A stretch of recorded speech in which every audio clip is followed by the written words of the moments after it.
નમસ્કાર વિદ્યાર્થી મિત્રો, ફરી એકવાર તમારું સ્વાગત છે અમારી યુટ્યુબ ચેનલમાં. તો મિત્રો, આજે આપણે પ્રશ્ન બેંક એકમ કસોટીનું સોલ્યુશન જોવાના છે. એકમ કસોટી આપણે કયા વિષયનું જોવાના છીએ? સંસ્કૃત વિષયનું ધોરણ 6નું એકમ કસોટી પેપર સોલ્યુશન જોવા માટે તમે અહીંયા આવેલા છો મિત્રો. ધોરણ 6 રહેશે. આ ઓરિજિનલ પેપર સોલ્યુશન રહેવાનું છે. કેવું ઓરિજિનલ પેપર સંસ્કૃતનું રહેશે. ધોરણ 6, તારીખ છે 6/9/2024, સમય રહેશે 1 કલાક, કુલ ગુણ રહેશે 25.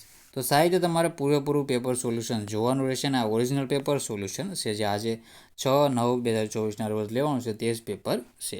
આ મિત્રો પાર્ટ 2 છે. આની પહેલાં આપણે પાર્ટ 1 કરાવી ચૂક્યા છીએ. પાર્ટ 1 જોવાનો બાકી હોય તો ચેનલ પર અપલોડ છે, સાહિત્ય તમારે જોઈ લેવાનું રહેશે.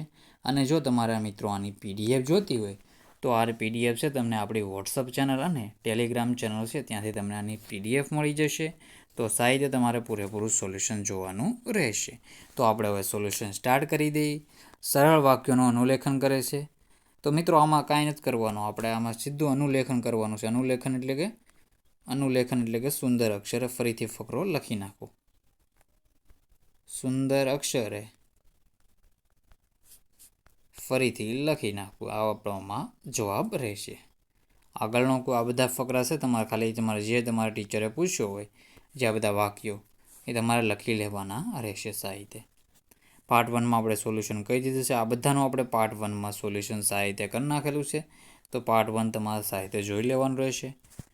તો આપણે જ્યાંથી બાકી છે તે આપણે ક્વેશ્ચનો હવે કરી રાખ્યા. બધા પાર્ટ 1માં આપણે કરાવી ચૂક્યા છીએ. આપણે કરાવી દીધેલું છે. આને પણ જોઈ લીધેલું છે. આ બધા જ ક્વેશ્ચન આપણે સારી રીતે કરાવેલા છે. પાર્ટ 1 સાહિત્ય જોઈ લેવું.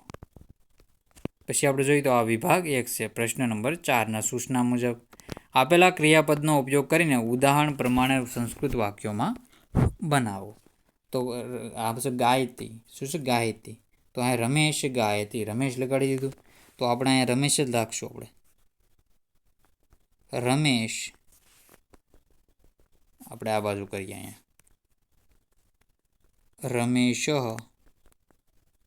રમેશ પઠતી. તો પહેલાનો જવાબ આવી રીતે રહેશે. પછી છે બીજું રમેશ ખાદતી. તો અહીંયા આપણે કરીશું રમેશ ખાદતી. પછી છે ત્રીજા નંબરનું એમાં જોઈએ તો અહીંયા કહીશું રમેશ ધાવતી. રમેશ ધાવતી. આપણા મોડલ પેપરમાંથી આ બેઠું પૂછાણેલું છે, તમારે ચેક કરવું હોય તો કરી લેજો. પછી છે રમેશ પતતી. રમેશ પતતી. તો આવી ત્યાંનો જવાબ રહેશે. સાહિત્ય મિત્રોના જવાબ જોઈ લેવા.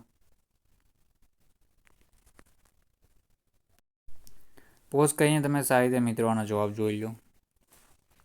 બધા ક્વેશ્ચનના આન્સર સાહિત્ય આવી રીતે તમારે જોઈ લેવા. ખાદતી, ધાવતી, પતતી સાહિત્ય આન્સર જોઈ લો. તો હવે આપણે આગળના ક્વેશ્ચનના આન્સર જોઈ લઈએ. તેમાં જોઈએ તો આગચ્છતી. તો રમેશ આગચ્છતી. શું થશે આનું?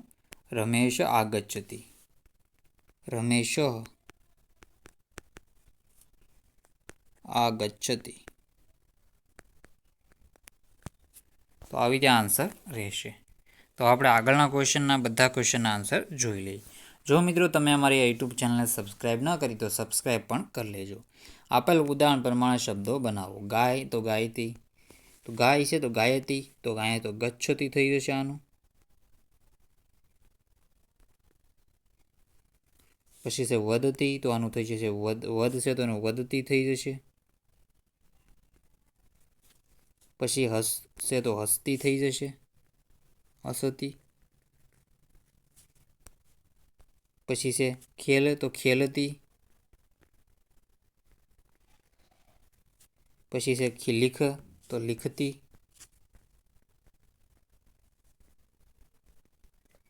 તો આવી રીતે તમારા સાહિત્ય મિત્રોના જવાબ કરી લેવાના રહેશે.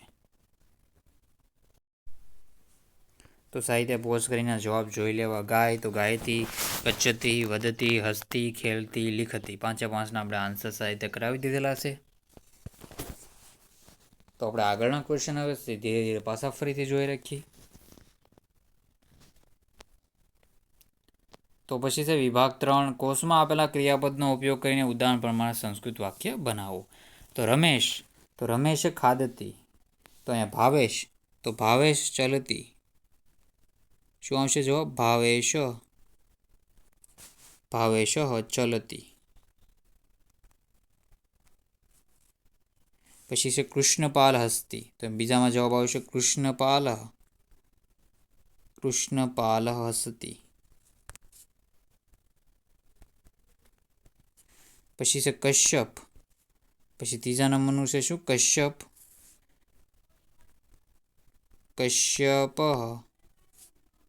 નમતી. પછી છે ભરત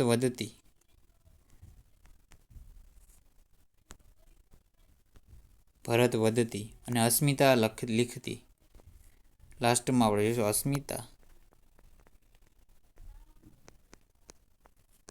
લીખતી.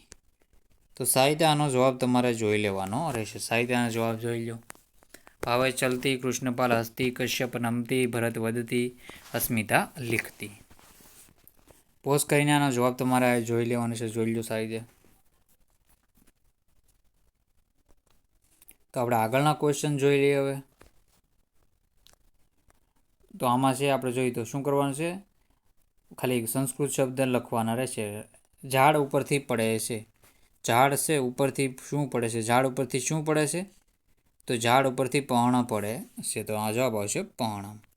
નોળિયા શબ્દને સંસ્કૃતમાં શું કહેવાય છે? પછી છે આપેલા નકુલ કહેવાય છે મિત્રો.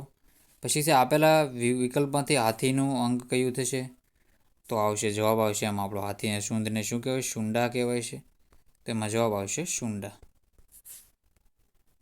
અઠવાડિયામાં કેટલા દિવસ હોય છે? તો અઠવાડિયામાં કેટલા દિવસ હોય છે? તો અઠવાડિયામાં દિવસ હોય છે 7. શિવજીના નેત્રો કેટલા હોય છે?